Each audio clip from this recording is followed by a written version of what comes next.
नमस्कार मु डॉक्टर इद्रिस मानसिक रोग विशेषज्ञ हाईटेक हॉस्पिटल भुवनेश्वर।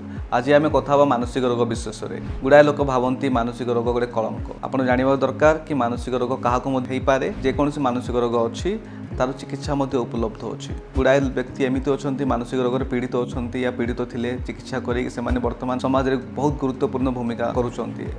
व्यक्ति को आप देखिए कि मानसिक रोग पीड़ित अच्छी आप घृणा करेंगे ना कलंक भावे ना आप चेष्टा करूँ से आप आणवे डॉक्टर पाखक साइकियाट्रिस्ट पाखक उपयुक्त ट्रिटमेंट से भल कर आम मैंने चाहूँ कि मानसिक रोग संबंध में जहाँ कि स्टिग्मा अच्छी जहाँ कि कलंक लोके भावुंट दूर करने तो आम सहयोग दरकार।